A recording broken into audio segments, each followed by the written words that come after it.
understand the science of relationships. It is not just the phenomena of the mind, it's a phenomena of the body.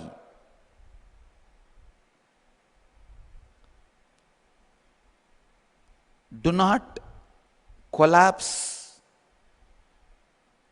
relationships. Please understand. Do not illogically collapse relationships. It will directly affect some part of your body.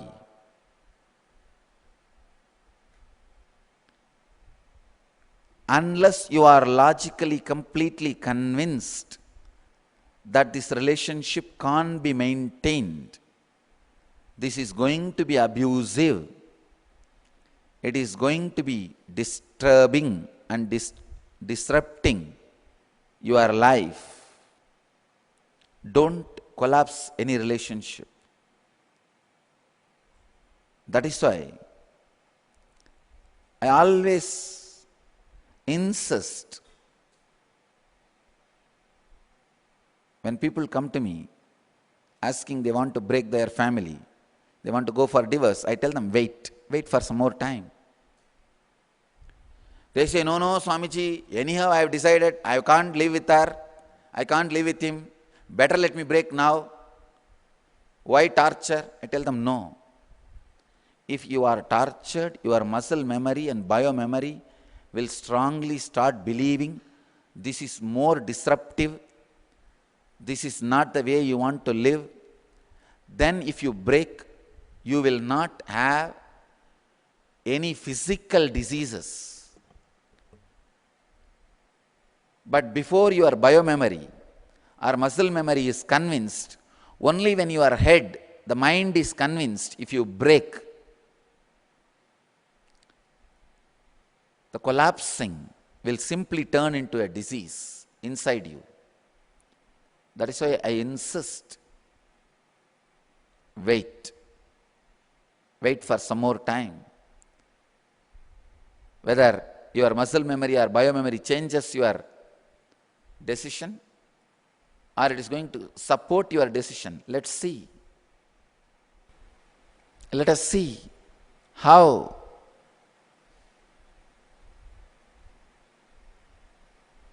your mind is able to continue. Here,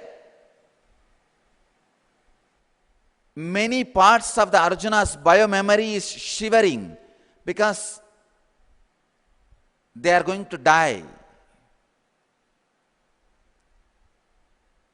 When Drona dies, naturally the biomemory of Arjuna's shoulder has to die. The strength in Arjuna's shoulder has to disappear. When Bhishma dies, the tremendous energy he gets by social commitment, the parental conditioning has to die.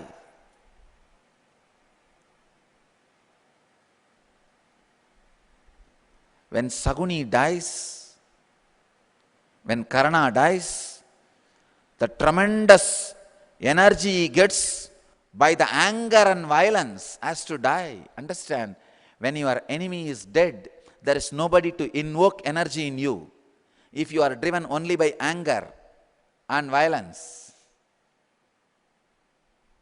naturally a Kshatriya like Arjuna, surely much of his energy is from anger and violence. Anger and violence is at least fuel for majority of his biomemory.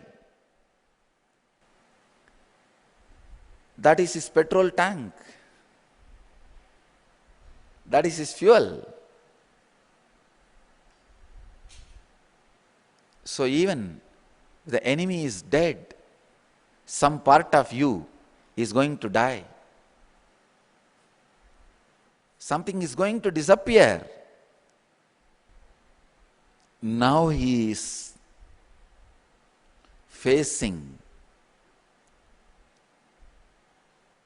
the naked reality. Please understand, Many times you think, what is there? If that situation comes, I'll face it. But when it comes, you understand the weight of that situation, the gravity of the situation.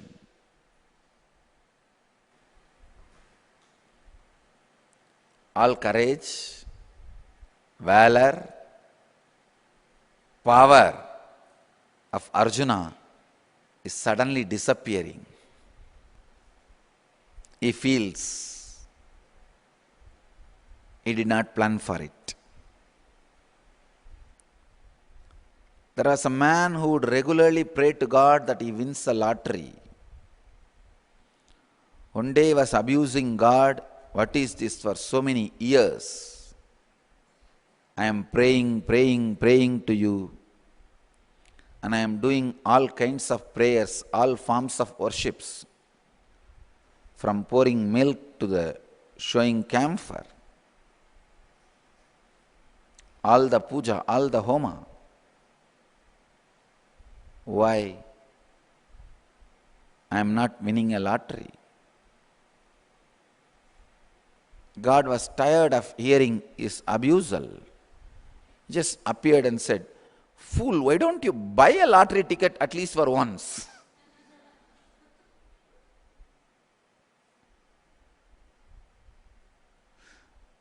He was running his life without even planning. Arjuna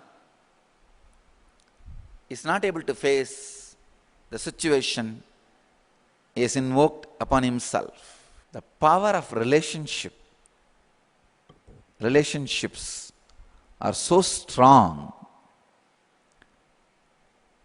Arjuna is not able to handle it.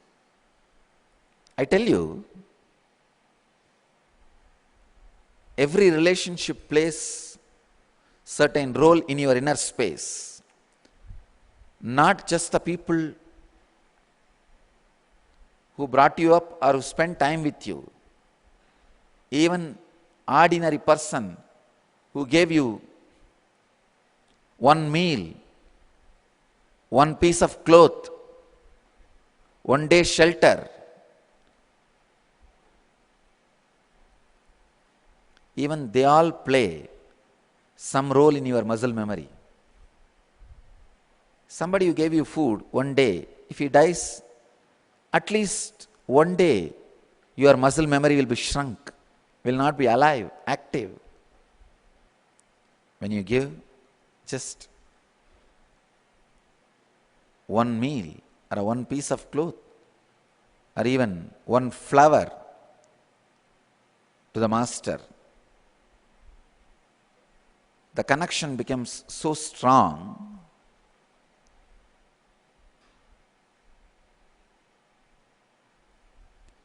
Especially if a lot of feelings, emotions, sacred sentiments associated with that offering. Krishna says in the Gita, Patram Pushpam Palam Toyam.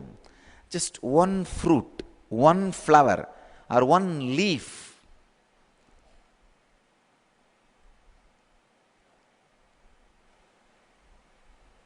With the sacred sentiments, with sacred feelings is enough. A relationship with fire, however small it is, burns you completely. You can't say, no, only a small matchstick was put on my cloth. Even if it is a small matchstick, it burns you. Same way, even if it's one small flower offered, it just makes your whole being alive. In my experience, I have seen many times, when people bring something, I'll see if there is a lot of sacred sentiments, emotions, devotion associated to it. Even the object, I will see it as too big. Actually, I eat only that emotions which is brought.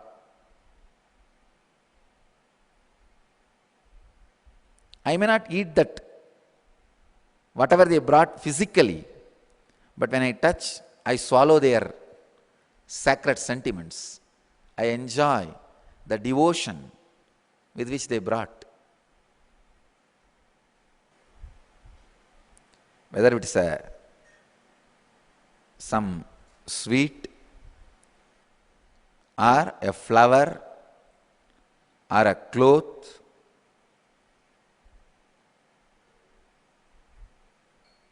or just a paduka, anything. When I touch,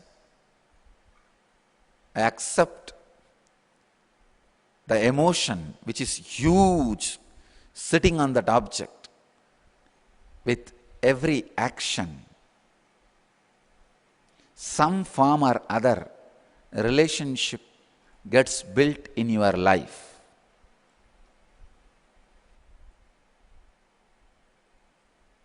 If that relationship is with a normal man, it kills you even while you are alive. If it is with enlightened being, it keeps you alive even when you are dead.